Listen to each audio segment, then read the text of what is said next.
Here's a shocking twist. The widely shared claim that 1,544 migrants arrive in Australia every day is based on misleading data, and experts are calling out the confusion. But here's where it gets controversial. The numbers being tossed around on social media are not just inflated, they're fundamentally flawed. Let's break this down. Social media posts from August 2025 have been falsely amplifying a figure suggesting over 1,500 new migrants land in Australia daily.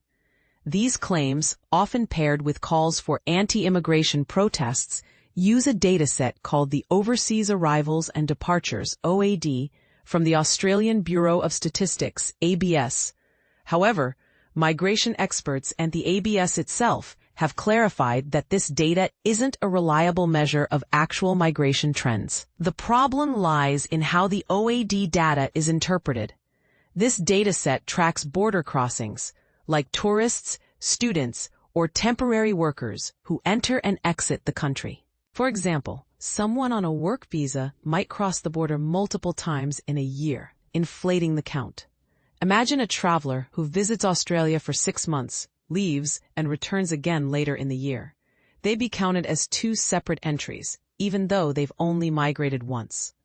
The 1,544 daily figure comes from taking the total net permanent and long-term NPLT arrivals for the first half of 2025, 279,460 people, and dividing it by 181 days. But here's the catch. NPLT doesn't equal real migration. The ABS explicitly warns that OAD data should not be used to calculate migration rates. Instead, a separate dataset called Net Overseas Migration, NOM, is used, which accounts for visa status and residency duration via the 12 out of 16 rule. This means a person must live in Australia for 12 months out of 16 to be counted as a migrant. Migration experts like Alan Gamlin from the Australian National University and Anna Boucher from the University of Sydney stress that OAD data is outdated and unreliable. For instance, the removal of outgoing passenger cards in 2017 made it harder to track departures accurately.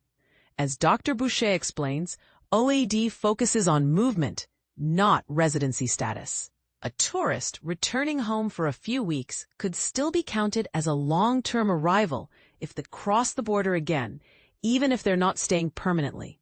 The real numbers tell a different story. According to the latest ABS NOM data for 2024, only 340,800 migrants arrived in Australia that year, far below the 444,480 NPLT figure derived from OAD. That translates to an average of 931 migrants per day, not 1,544. And this is the part most people miss. The NPLT data for 2025 is already significantly higher than previous years, but it still doesn't reflect actual migration rates. Experts like Abel Rizvi, former Deputy Secretary of the Immigration Department, argue that NPLT routinely overestimates migration, especially post-pandemic, when travel patterns are more erratic. So why does this matter? Misusing OAD data fuels misinformation, distorts public debate, and can even influence policy decisions. The ABS has emphasized that official migration statistics will be updated later this year, but until then, we must rely on context and expert analysis. And this is the part that sparks debate. Should we trust any single dataset to define complex migration trends? Or is it time to demand more transparency from institutions about how these numbers are calculated? We'd love to hear your thoughts. Do you agree that the OAD data is being misused? Or do you think there's a better way to track migration? Share your views in the comments below. AAP Fact Check, an accredited fact-checking partner of the International Fact-Checking Network, remains committed to unraveling such claims. Stay informed and follow us on Facebook, Instagram, Threads, X, Blue Sky, TikTok, and YouTube for updates. After all, in a world of numbers, clarity is the best defense against confusion.